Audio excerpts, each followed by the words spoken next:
Buenas noches, hermanos, hermanas. Un día más, nuestro oficio vespertino desde la Parroquia de la Ascensión de la Iglesia Española Reformada Episcopal, Comunión Anglicana. Un tiempo para estar en tranquilidad delante de la presencia del Señor. Un tiempo para buscar su rostro. Un tiempo para refugiarnos bajo la ala del Omnipotente, para escuchar su palabra, para alimentar nuestra alma, para estar cerca de Él. Y como cada día, hermanos, vamos a comenzar esta reunión, este oficio vespertino, haciendo oraciones. En estos días que están los niños regresando al colegio y que tantas dudas están surgiendo acerca de cómo va a ser o cómo no va a ser todo el proceso. Hoy hemos visto largas colas de maestros haciéndose la prueba PCR en Madrid. No sabemos cómo se va a hacer en Andalucía, pero de verdad que no pinta bien cómo se están haciendo las cosas, la verdad, es un desastre. Así que oremos también por las autoridades para que puedan hacer la cosa mejor de cómo lo están haciendo. Vamos a poner en las manos del Señor, como cada día, nuestra reunión, orando al Padre, y vamos a decirlo, vamos a orar diciendo: Señor, ponemos en tus manos esta reunión que tenemos ahora de oración y de estudio de tu palabra.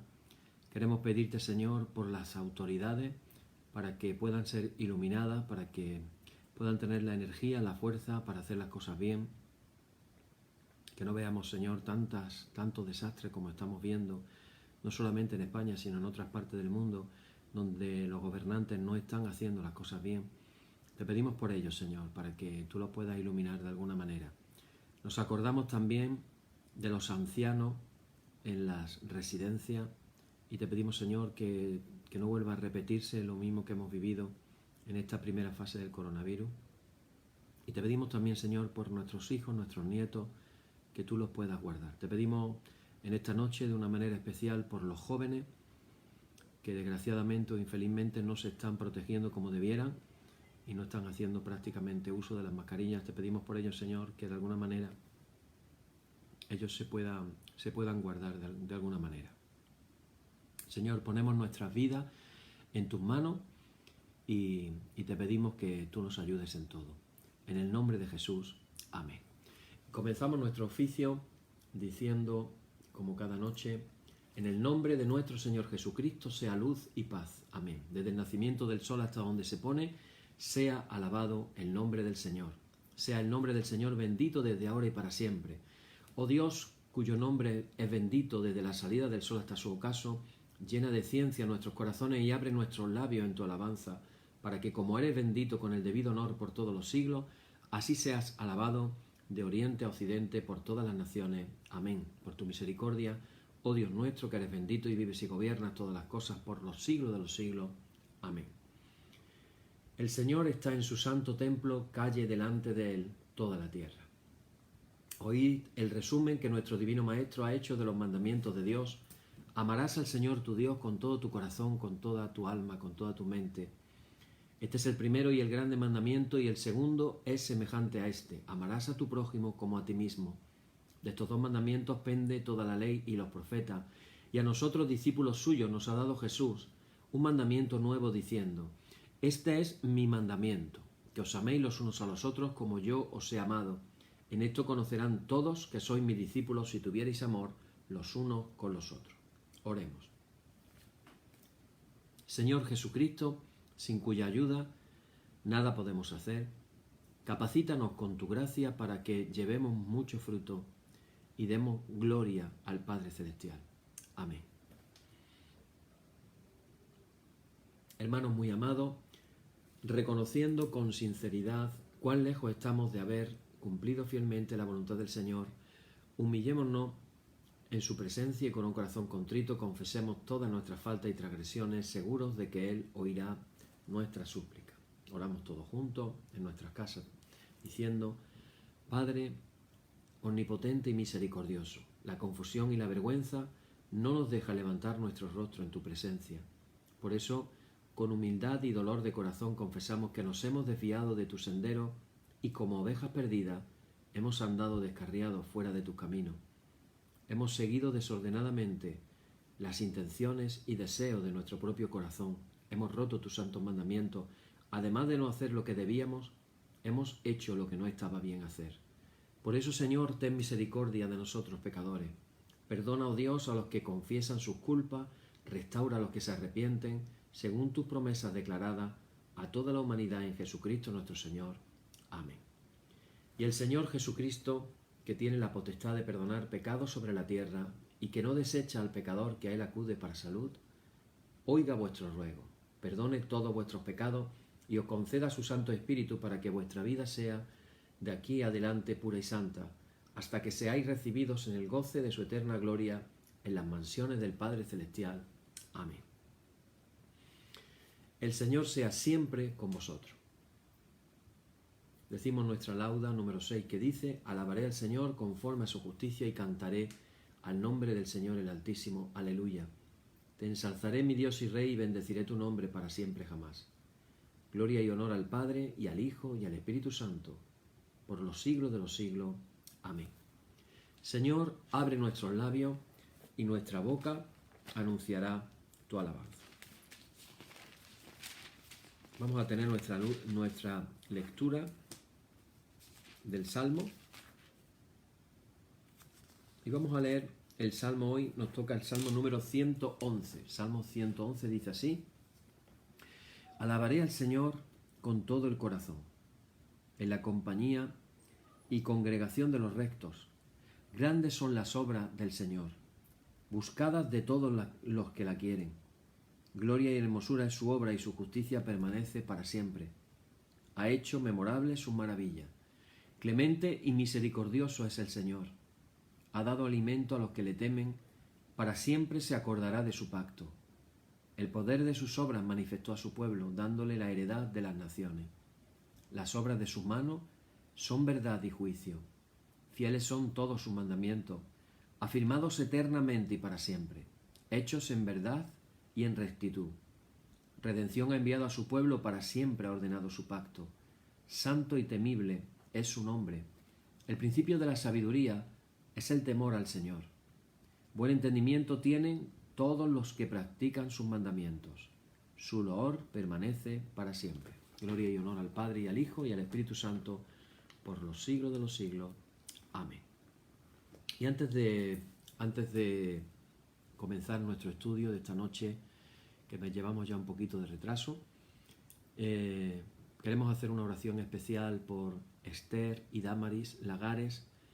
Su padre ha fallecido, llevaba unos días enfermo en el hospital y muy grave, y ha fallecido, y queremos orar por su familia. Padre, en esta noche te pedimos que tú traigas consuelo a los corazones de Esther y de Damaris, y que tú, Señor, les hagas sentir como tú las amas, Señor. Dale fuerza nueva, dale fortaleza, Señor, en este tiempo difícil para las dos. Y te pedimos, Señor, que ellas puedan tener la convicción de que su Padre ya está descansando de esta tierra en el cielo. Te lo pedimos en el nombre de Jesús. Amén. Amén, hermano. Pues vamos a compartir, hoy vamos a comenzar, hermanos, ya compartiendo, vamos a entrar de lleno. Habría muchas más cosas que podríamos decir, pero irán saliendo poquito a poco, y vamos a situarnos ya en las fiestas propiamente dichas. Y recordáis, por ponerlo en escena, que había una serie de fiestas que se daban en la primavera y otras fiestas que se daban en el otoño. La primera lluvia en la primavera, la segunda lluvia en el otoño. Y la primera y más importante de las fiestas es la que recordaba, la que se instaura como consecuencia de lo vivido en aquella noche tan impresionante, tan maravillosa para los hebreos y tan horrible para los egipcios. Porque esa noche fue la que se paseó el ángel del Señor y se les dio una serie de directrices a los hebreos que tenían que hacer, muy precisas, que las vamos a compartir ahora. Y basado en eso es que surge el que cada año los hebreos tenían que recordar lo que pasó en aquella noche. Ojalá que le podamos poner imaginación y a través de la imaginación podamos como revivir qué pasó aquel día y el por qué las cosas fueron así y no fueron de otra manera. Voy a comenzar con un texto bíblico en el libro de Éxodo capítulo 12, versículos del 24 y del 26 al 27. Dice así. Dice, guardaréis esto, se está refiriendo a la Pascua, por estatuto por vosotros, por estatuto para vosotros y para vuestros hijos para siempre. Vosotros responderéis. Es la víctima de la Pascua del Señor, el cual pasó por encima de las casas de los hijos de Israel en Egipto, cuando hirió a los egipcios y libró nuestras casas. Entonces el pueblo se inclinó y adoró. Para poder entender un poco la época de la Pascua, tenemos que darnos cuenta de que Yahvé declaró que la Pascua tenía que ser celebrada por toda la eternidad. Lo dice en el libro de los Hechos. Históricamente la Pascua lo que celebra es la liberación divina de los hijos de Israel de la esclavitud de Egipto. Acordaros que hablábamos de manera alegórica de cómo Egipto representa al diablo, los hijos de Israel a los hijos de Dios. Entonces la celebración, el entendimiento espiritual que el Señor nos quiere enseñar con ello es que si Egipto representa el mundo y el sistema del mundo que hoy estamos viviendo de una manera muy, muy concreta y muy especial. Yo sé que estamos escuchando de diferentes teorías de conspiración, de las vacunas con el chip, estamos escuchando muchas cosas que están pasando. Lo cierto y verdad es que muchas de las preguntas que comenzábamos a enunciar al principio del coronavirus todavía no se han respondido. Esa es la realidad. Así que es verdad que estamos inmersos en un sistema mundial del cual en el Nuevo Testamento se nos habla que es el diablo el príncipe de ese mundo, de este sistema, de este mundo en el cual estamos inmersos. El gobernante de Egipto, el faraón, ya hemos dicho que es un tipo del diablo. Asimismo, el pecado es la esclavitud a la que el pueblo estaba sometido, a la que estamos sometidos cuando vivimos bajo el sistema del mundo. Dice el Evangelio de Juan, vamos a leer este texto bíblico rápidamente, el Evangelio de Juan, el capítulo 8, versículo 34, dice lo siguiente, dice, Jesús le respondió, de cierto os digo que todo aquel que hace pecado, esclavo es del pecado. Y el esclavo no queda en la casa para siempre, el Hijo sí queda para siempre. Así que si el Hijo con mayúsculas, os libertare, seréis verdaderamente libres. Así que, hermanos, en la Pascua estamos hablando de la fiesta de la libertad, de la liberación. Históricamente, los hijos de Israel habían sido liberados de la esclavitud de Egipto después de que pusieran en los dinteles de sus puertas la sangre del cordero que habían sacrificado y que comerían deprisa durante la noche. En sentido espiritual, podemos decir que esto es un cuadro del Mesías Jesús y cómo aquellos que creen en Él son liberados del espíritu del pecado, pero también del control de sus vidas por parte del diablo. Jesús, en el Nuevo Testamento, es señalado por Juan el Bautista como el Cordero de Dios, en Juan capítulo 1, versículo 29. Pero llama la atención, hermanos, también que el Cordero de Dios es uno de los protagonistas principales en el libro de Apocalipsis. ¿Te habías dado cuenta? ¿Te habías dado cuenta de que uno de los protagonistas que más veces aparece es el Cordero de Dios, que está sentado en el trono, que es merecedor de alabanza, que es merecedor de adoración? Así que, como dice Pablo, Jesús también es nuestra Pascua, lo dice a los Corintios, en 1 Corintios capítulo 5, versículo 7. Los que seguimos a Jesús conformamos la casa de Dios. Las puertas son nuestros corazones y solamente el poner nuestra fe en la sangre derramada por Jesús, que es nuestra Pascua, podemos ser libres de la esclavitud del pecado. Y esto se debe a que la sangre de Jesús nos redime del pecado. Vamos a leer un texto bíblico, por ejemplo, hay muchos textos bíblicos que podríamos hablar sobre la sangre, pero vamos a leer uno en Primera de Juan. En Primera de Juan, si tú tienes tu Biblia en tu casa, me puedes seguir. Primera de Juan, en el capítulo 1, versículo número 7. Es un texto muy famoso, dice, voy a leer varios, dice, este es el mensaje que hemos oído de él y lo anunciamos, Dios es luz y no hay ninguna tinieblas en él. Si decimos que tenemos comunión con él y andamos en tinieblas, mentimos y no practicamos la verdad, pero si andamos en luz como él está en luz, tenemos comunión unos con otros. Y ahora fíjate lo que dice, y la sangre de Jesucristo, su Hijo, nos limpia de todo pecado. Durante la Pascua resulta de que el cabeza de familia tenía que tomar un cordero que tenía que ser de un año. Un cordero de un año. El 10º día del primer mes, Nisan. ¿Os acordáis que lo del coche para recordarlo? El primer día del mes Nisan. Y lo tendría que estar vigilando, lo tendría que tener apartado hasta el día 14 de ese mes. Luego explico qué sentido tiene eso. En la tarde del día 14, exactamente a las 3 de la tarde, el cordero debía ser sacrificado. La sangre del cordero tenían que rociarla en los dinteles y en los postes de la casa de todos los hebreos. El cordero entonces se asaba, se utilizaban hierbas amargas, el pan sin levadura y todos los miembros de la familia debían de comer. Dios ordena al pueblo que comiera el cordero además de una manera que yo quiero que os imaginéis, con prisa, y que debían hacerlos vestidos y preparados para dejar Egipto a medianoche. Yo quiero que nos situemos en la escena de esa cena. Vamos a tratar de imaginarlo. Va a ejecutarse la 10ª plaga. Van a morir todos los primogénitos de Egipto. La 10ª plaga. Dios le da una orden, vamos a decir, extraña, por definirlo de alguna manera. Porque le dice al pueblo que celebre sin celebrar. ¿Por qué digo celebre sin celebrar? Porque se tendrían que marchar de madrugada de Egipto. Ahora situaros. Imaginaros por un momento que vosotros tuvierais que hacer un viaje. ¿Vale? Imaginaros que vais a ir de vacaciones.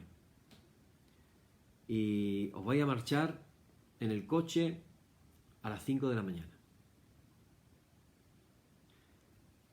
Pero antes de irte, al día anterior, antes de irte, tú tienes que sacrificar un cordero, rociar con su sangre las puertas, asar el cordero, hacer una barbacoa y comer una cena con cordero, con hierbas amargas y con pan sin levadura, porque a las 5 de la mañana tú te vas de vacaciones. Entonces esa noche tú no vas a dormir. Vas a cenar vestido. Y resulta que cuando estás cenando, a lo mejor se escuchaban los gritos terribles de aquellos padres que estaban siendo testigos de cómo sus hijos morían, sus hijos primogénitos morían uno tras otro, tras otro, tras otro. Y a ti te dicen que no abras las puertas de tu casa y que las untes con la sangre del cordero. ¿Tú te imaginas el miedo? ¿Tú te imaginas la incertidumbre? ¿Tú te imaginas el temor? ¿Tú te imaginas cuando esa gente abrió su puerta de su casa y empezaron a llamarse unos a otros porque se iban libres de Egipto, porque los egipcios, al darse cuenta del desastre, ya por fin entran en razón y les dicen que se vayan? ¿Tú te imaginas el cambio de ambiente, de la duda, la incertidumbre? ¿Esto que está mandando Dios para qué? ¿Para qué ahora matar un cordero? ¿Para qué ahora untar las puertas con la sangre? Estar la familia comiendo ese cordero, pero sabiendo que en unas horas se tienen que marchar. ¿Te imaginas que todo lo que tenían, las propiedades que tuvieran, la ropa, los cacharros, los animales, todo lo que tuvieran se lo tenían que llevar? ¿Lo tendrían preparado para llevárselo? ¿Y si después de preparar todo resulta que es un fiasco y no pasa nada? Y tenemos que volver a poner las cosas en su sitio. ¿Tú te imaginas el corazón encogido?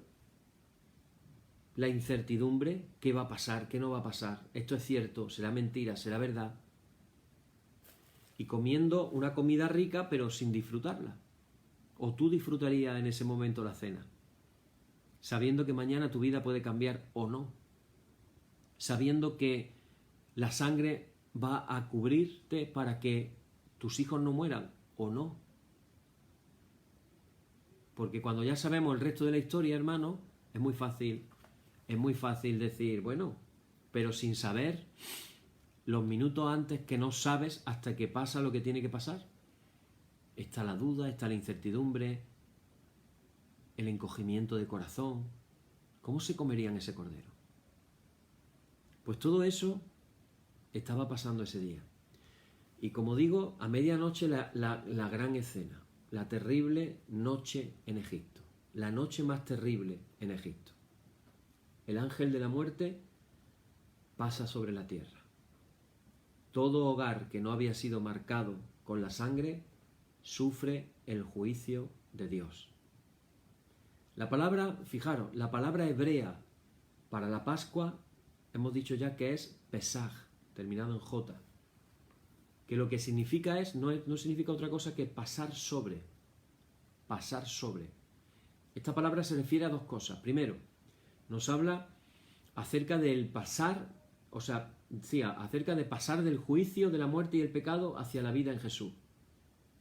Pero también nos habla acerca de permitir por fe que la sangre de Jesús cubra nuestras vidas y nos proteja providencialmente del malvado diablo. Esa es la enseñanza.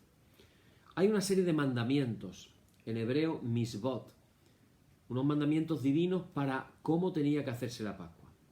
El primer mandamiento, lo hemos dicho, es el principio de los meses. Esa noche tan grave, tan mezcla de sensaciones, por un lado horrible, pero por otro lado, esa noche dio lugar a la liberación.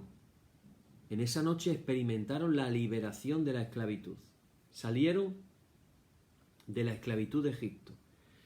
El sentimiento de la incertidumbre pasó a un sentimiento de terror cuando empezó el ángel de la muerte a pasar por Egipto, y de ese sentimiento de terror pasaron a un sentimiento de liberación, de alegría, de nuevo futuro, de nueva visión, de nuevos tiempos.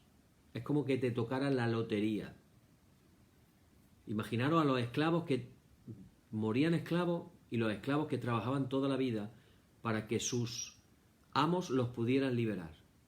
Y de pronto en una noche todas las penalidades de la esclavitud se terminan y ahora pasan a otro estado, al estado de la libertad. Otro de los mandamientos es que el cordero tenía que ser apartado durante 4 días. ¿Para qué? Para observarlo. Para observar, entre otras cosas, que no tuviera ningún defecto. Es decir, tenían que... esos mandamientos después los reprodujeron cada año, cada vez que se ha celebrado la Pascua. Entonces el cordero tenía que ser un cordero sin mancha, que no tuviera defecto físico. Es decir, un cordero con una pierna más larga que la otra ya no servía. Tenía que ser un cordero perfecto. Y para darse cuenta de si tenían algún defecto o no, lo tenían en observación por 4 días. 4 días observando el corderito que después será sacrificado. Yo me quiero imaginar a los niños observando a ese corderito, como me pasó a mí de pequeño cuando en la Navidad tenían mis abuelos el típico pavo. Y yo recuerdo que a mi madre siempre le encargaban matar el pavo. Imaginaros, nos juntábamos 15 o 20 primos, todos pequeñitos, todos le habíamos cogido cariño al pavo vivo. Y ahora de pronto llegaba mi madre con un cuchillo, le cortaba el cuello y hasta luego pavo. Y yo recuerdo, con 5, 6, 7 años,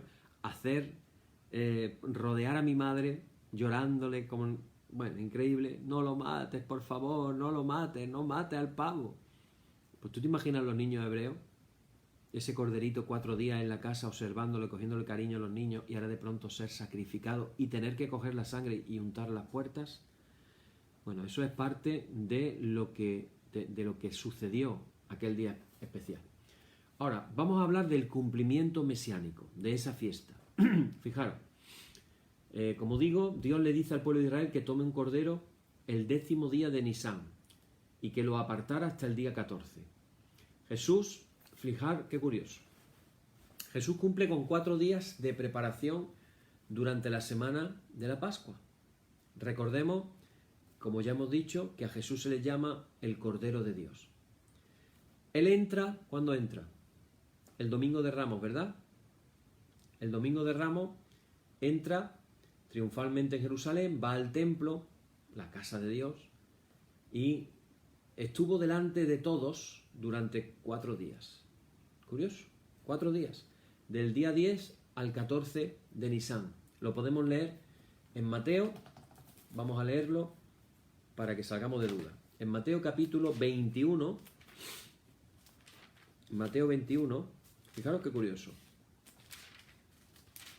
Versículo del 1, bueno, vamos a leer el versículo 1, Mateo 21 dice: cuando se acercaron a Jerusalén y vinieron a Betfagé, al monte de los olivos, Jesús envió 2 discípulos y habla de el tema del asna. Luego en el versículo 9, más adelante, dice: y la gente que iba delante y la que iba detrás aclamaba diciendo: Hosana al Hijo de David, bendito el que viene en el nombre del Señor, Hosana en las alturas. Ahora fijaros, ahora empezamos con el tema curioso.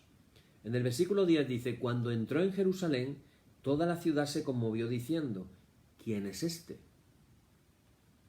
¿Qué era lo que había que hacer con el corderito los 4 días? Había que examinarlo, había que mirarlo, había que indagar si tenía algún defecto, si no tenía algún defecto. Y entonces aquí empieza la indagación. ¿Quién es este? Y la gente decía: este es Jesús el profeta, de Nazaret de Galilea. Y en el versículo 12 dice: y entró Jesús en el templo de Dios y echó fuera a todos los que vendían y compraban en el templo y volcó las mesas de los cambistas y las sillas de los que vendían palomas. Ahora, si nos vamos al versículo 17, dice: y dejándolo salió fuera de la ciudad de Betania y posó allí. Por la mañana, volviendo a la ciudad otra vez, vemos en el versículo 23, cuando vino al templo, los principales sacerdotes y los ancianos del pueblo se acercaron a él mientras enseñaba y le dijeron: ¿con qué autoridad hace estas cosas? ¿Y quién te dio esta autoridad? Otra indagación. ¿Quién es este? Y ahora dicen las autoridades, dicen: ¿con qué autoridad haces estas cosas? ¿Quién te ha dado a ti esta autoridad? ¿Qué estaban haciendo? Estaban indagando. Si nos vamos ahora al capítulo 24, versículo 1, dice: cuando Jesús salió del templo y se iba, se acercaron sus discípulos para mostrarle los edificios del templo. Y ahora fijaros, y en el versículo 3 dice: y estando él sentado en el monte de los olivos, los discípulos se le acercaron aparte diciendo: dinos, ¿cuándo serán estas cosas? ¿Y qué señal habrá de tu venida y del fin del siglo? Otra indagación.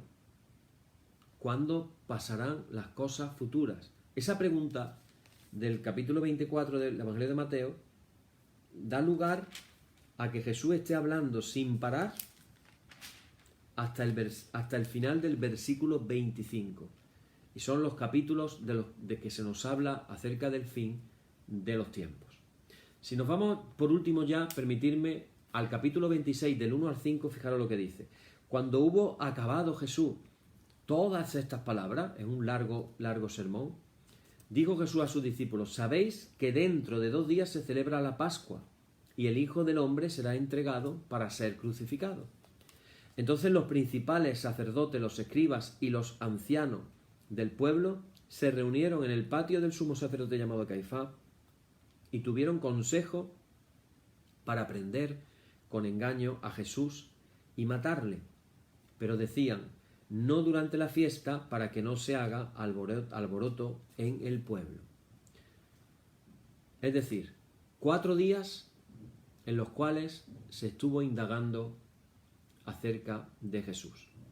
Pero si lo miramos desde el punto de vista del final de los tiempos, fijaros también qué curioso es esto. Escatológicamente, los 4 días en los cuales el Cordero debía ser apartado constituyen una señal profética de la esperanza que tiene el pueblo de que el Mesías llegará en el año 4000 después de la creación de Adán. Como parte del plan divino de redención de 7000 años, para hacer que el hombre y la naturaleza regresen al estado natural que disfrutaban en el jardín del Edén. Es decir, el objetivo final de Dios no es otro que lo maravilloso que era el huerto del Edén sea el modo de vida en ese cielo nuevo, en esa tierra nueva que Él hará, como leemos en Apocalipsis. Estos 4 días profetizan cómo el Mesías estuvo escondido del mundo y no vino a la tierra sino hasta 4 días, o 4000 años después de la creación de Adán. En términos proféticos leemos en los Salmos, en el Salmo 90, versículo 4, se dice que un día son como 1000 años. También lo dice Pedro, en 2 de Pedro, capítulo 3, versículo 8.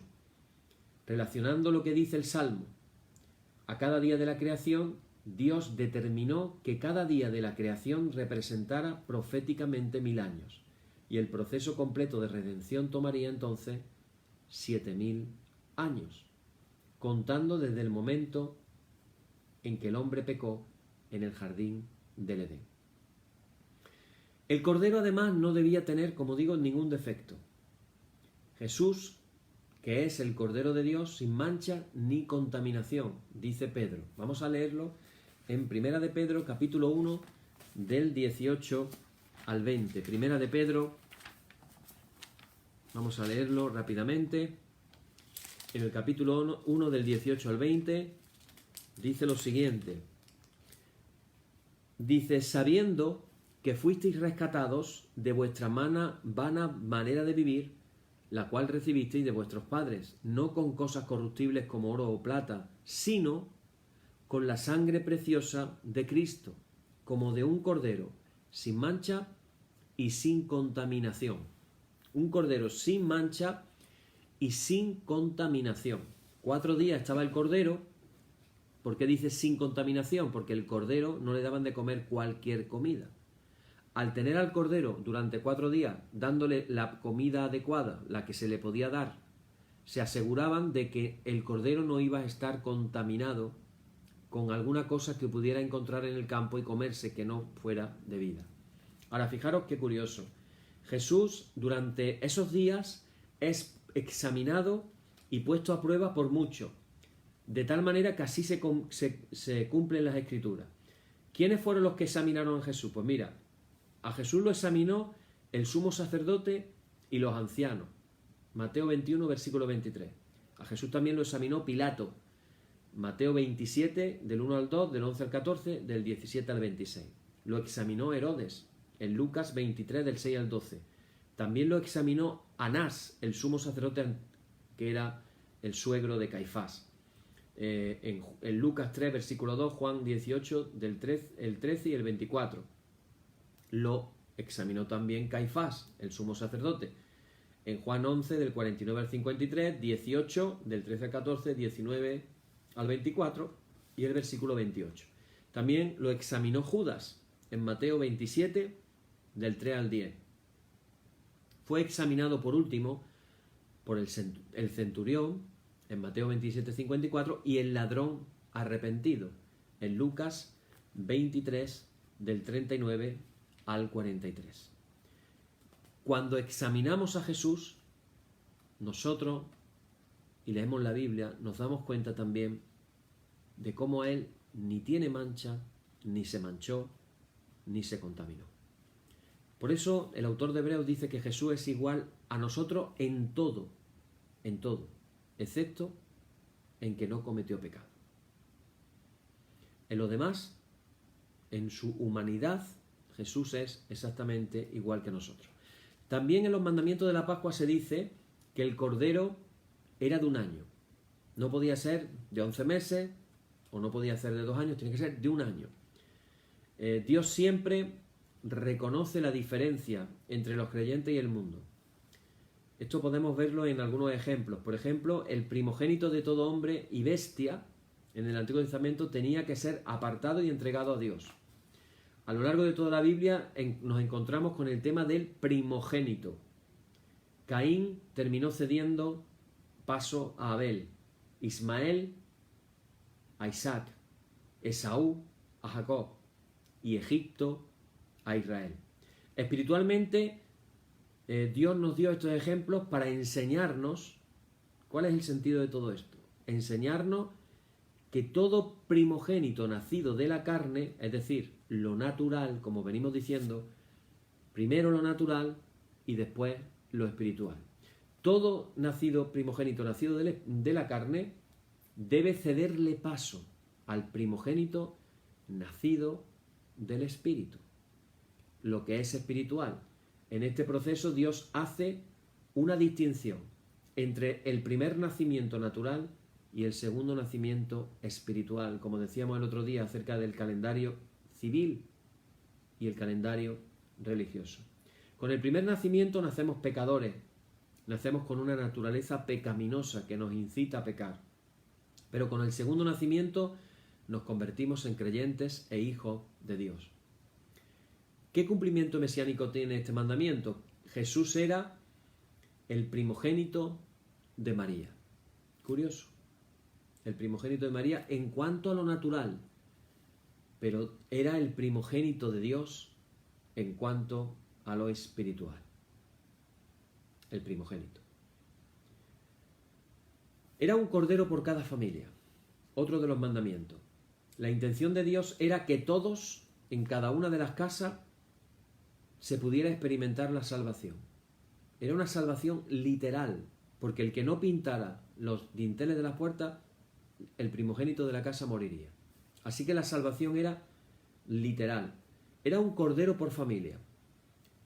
Al creer en el Mesías, en Jesús, nosotros nos incorporamos a la familia de la fe.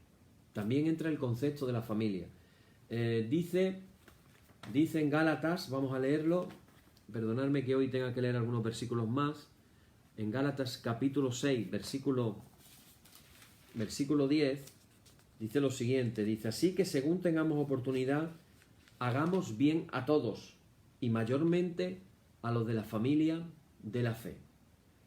Dice también en Efesios, en el capítulo 2, versículo 19, dice, hay aquí un texto que es maravilloso, dice, me voy a permitir que lo lea, dice, por tanto acordaos de que en otro tiempo vosotros los gentiles en cuanto a la carne erais llamados incircuncisión por la llamada circuncisión hecha con mano en la carne. En aquel tiempo estabais sin Cristo, alejados de la ciudadanía de Israel y ajenos a los pactos de la promesa, sin esperanza y sin Dios en el mundo.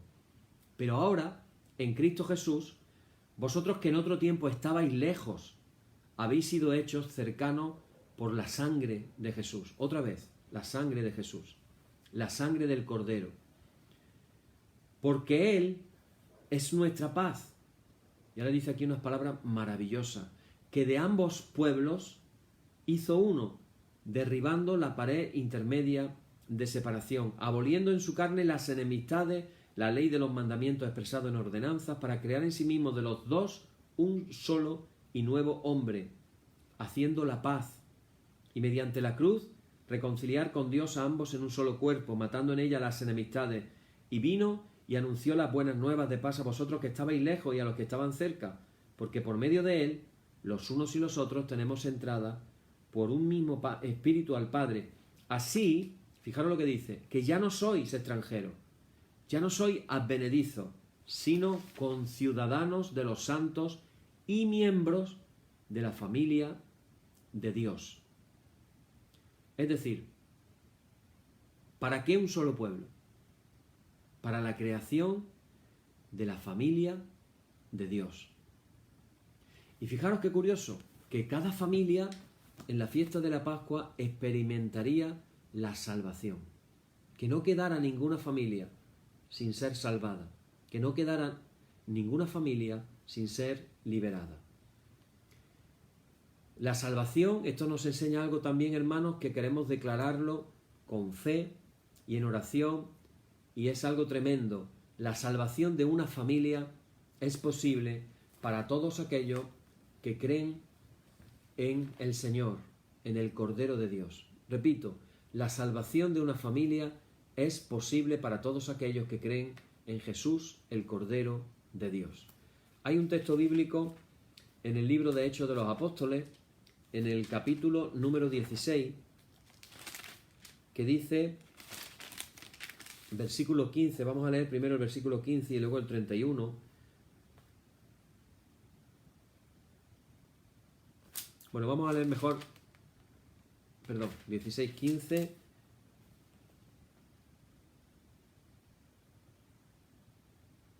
Fijaros qué curioso, estamos hablando de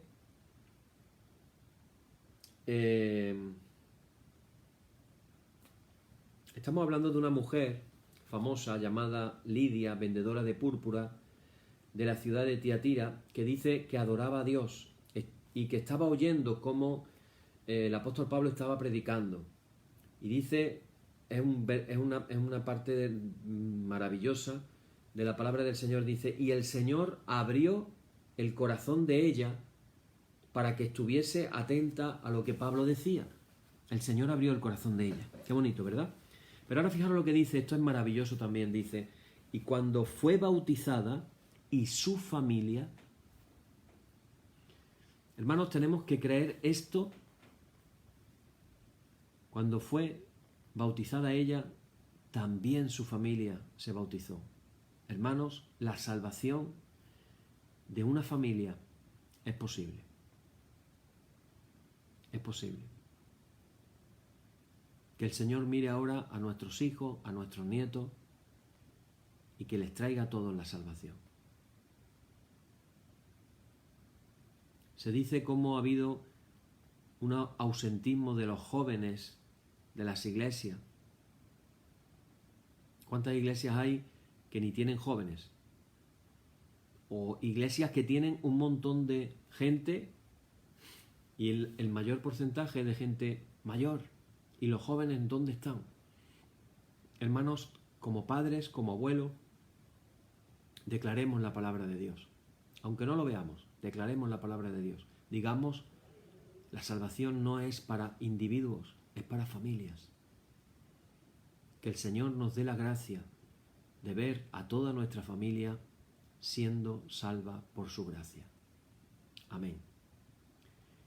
Como venimos diciendo, a lo largo de la Biblia se nos habla de la figura del Cordero.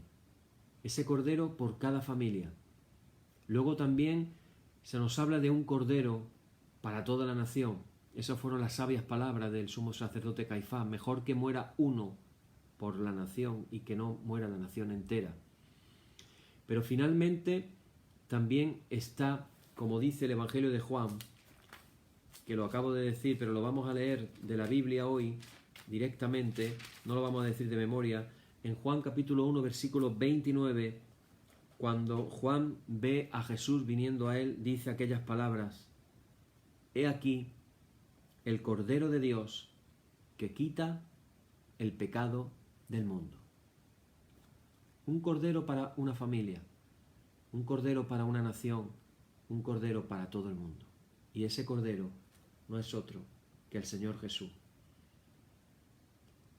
En Génesis 22 se conoce, el capítulo 22 de Génesis se conoce en hebreo como la Akedá o el sacrificio de Isaac. En Génesis capítulo 2, versículo 7, Isaac hace una pregunta importantísima a su padre Abraham. La pregunta no es otra que ¿dónde está el Cordero? ¿Dónde está el Cordero? ¿Dónde está el Cordero? Y esa pregunta a un hijo ya con una cierta edad, con una cierta inteligencia, no se le podía responder de cualquier manera, y Abraham lo sabía. Por eso Abraham le responde: Hijo mío, Dios proveerá el Cordero. Pero fijaros lo que dice Isaías capítulo 53, versículo 7. el cordero al que se estaba refiriendo Isaac no era otro que Jesús. Cuando leemos Isaías 53, versículo 7, que dice: angustiado él y afligido no abrió su boca.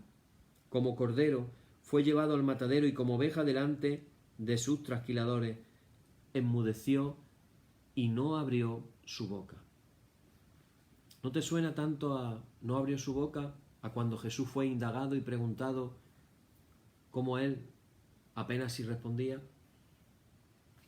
Otro de los mandamientos es que el cordero de la Pascua tenía que sacrificarse entre las 2 tardes.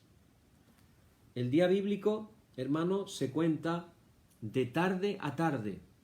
Nosotros contamos el día desde las 12 de la noche a las 12 de la noche del día siguiente. Así no es en el día bíblico. En el día bíblico el día comienza por la tarde del día anterior. Por eso cuando se celebra el sábado, no empieza... El sábado se celebra no el sábado, sino la tarde del viernes por la tarde. Y termina el sábado por la tarde, no el sábado por la noche. Entonces, ¿qué ocurre? Que el día es desde las 6 de la tarde hasta las 6 de la tarde del día siguiente, en periodo de 12 horas. Teniendo en cuenta esto, cuando decimos la frase entre las tardes, se está refiriendo al periodo del día que va desde el mediodía hasta las 6 de la tarde. O sea, desde las 3 de la tarde, que sería para el hebreo la hora novena del día, hasta las 6 de la tarde. Bueno, otro de los mandamientos, bueno, dicho sea de paso, podemos leer en la Biblia, es que todo parece muy casual, que Jesús, según Mateo, murió a la hora novena del día, es decir, a las 3 de la tarde, cuando sacrificaban los corderos. ¿Casualidad? Estaban sacrificando los corderos de la Pascua y estaba Jesús muriendo. ¿Casualidad? Yo creo que no. Dice que toda la congregación debía de sacrificarlo. Todos. ¿Qué entendimiento espiritual nos trae esto? Que toda persona, esto es muy profundo también, hermano, toda persona que haya vivido en el planeta Tierra y haya pecado es culpable de la muerte de Jesús, ya que Él murió por todos los pecadores. Y realmente ningún ser humano tenía el poder de quitarle la vida. Vamos a leerlo en el Evangelio de Juan, capítulo número 10, del 17 al 18. Juan del 10 dice así, dice: por eso me ama el Padre, está hablando Jesús, porque yo pongo mi vida para volverla a tomar. Nadie me la quita, sino que yo de mí mismo la pongo. Tengo poder para ponerla y tengo poder para volverla a tomar. Este mandamiento recibí de mi Padre. Así que Jesús entregó su vida de propia voluntad. A veces decimos, es que a Jesús lo mataron los judíos. Otros dicen, a Jesús lo mataron los romanos. No, eso no es así. Jesús puso su vida. Si no hubiera querido ponerla, podría no haberla puesto. Jesús murió de su propia voluntad. Así que, hermanos, cada vez que acusamos a los judíos de haber matado a Jesús, realmente estamos, como se suele decir, errando en el objetivo. Nos estamos equivocando.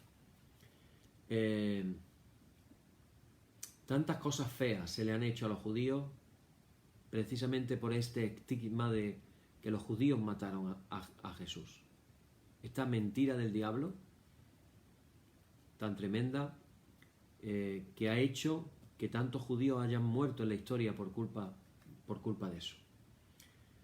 La sangre, como hemos dicho, debe de ser rociada sobre la puerta. Y hemos dicho también que aquellos que creemos en el Mesías constituimos la casa de Dios. El único camino para entrar a la casa de Dios es a través de la sangre derramada del Mesías Jesús, quien es la puerta. Jesús lo dijo, yo soy la puerta de las ovejas. Se debía de comer la carne del cordero. Tanto el cuerpo como la sangre del cordero se refieren al cuerpo y a la sangre de Jesús. Mateo 26, del 26 al 28, y con esto vamos a terminar y mañana seguiremos porque nos queda todavía de alegrarnos en las conexiones que podemos encontrar entre el Antiguo y el Nuevo Testamento. Mateo 26, del 26 al 28, dice, vamos a leer el momento de la cena del Señor, fijaros lo que dice. Y mientras comían, tomó Jesús el pan y bendijo y lo partió y dio a sus discípulos y dijo, tomad, comed, esto es mi cuerpo. Y tomando la copa y habiendo dado gracias, les dio diciendo, bebed de ella todos, porque esto es mi sangre del nuevo pacto que por mucho es derramada para remisión de los pecados. Así que, hermanos, ahora comemos espiritualmente del cuerpo del Cordero, es decir, de Jesús, cuando comemos de su cuerpo a través del pan, que espiritualmente también es la palabra de Dios. Nos alimentamos cuando tomamos el pan en la cena del Señor y nos alimentamos también, hermanos, cuando comemos de su palabra. Por eso en la Santa Cena que nosotros celebramos tenemos las dos cosas, los dos menús, la liturgia de la palabra y la liturgia de la comunión. Así que cuando seguimos la palabra de Dios, obedecemos sus mandamientos de todo corazón, estamos comiendo espiritualmente de su cuerpo. Y eso debía de comerse la misma noche. Por eso Jesús, el Cordero, fue crucificado, fue afligido y murió el mismo día. Como el Cordero que tenía que comerse en un momento, de la misma manera Jesús murió en el mismo día. El mismo día que lo crucificaron, el mismo día Jesús falleció. Mañana hablaremos de que tenía que comerse pan sin levadura, pero eso será mañana. Y ahora vamos a terminar cantando una alabanza al Señor. Una alabanza que todos sabemos que es muy antigua.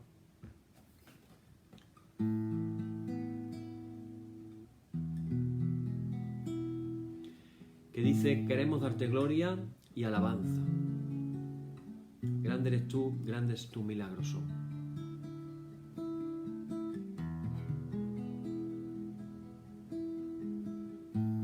Queremos darte gloria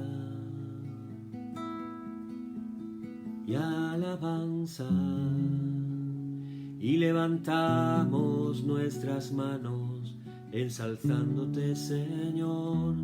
Queremos darte gloria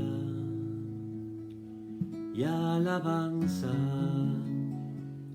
y levantamos nuestras manos ensalzándote, Señor. Grande eres tú, grandes tus milagros son, no hay otro como tú, no hay otro como tú. Grande eres tú, grandes tus milagros son, no hay otro como tú, no hay otro como tú. Queremos darte gloria y alabanza y levantamos nuestras manos ensalzándote, Señor. Queremos darte gloria y alabanza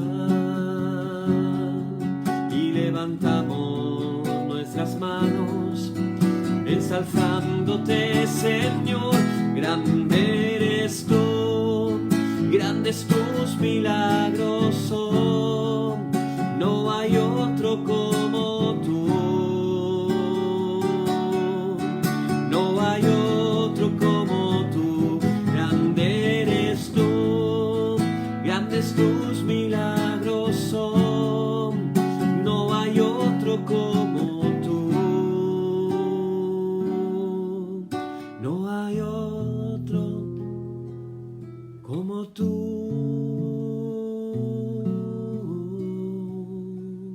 no hay otro como No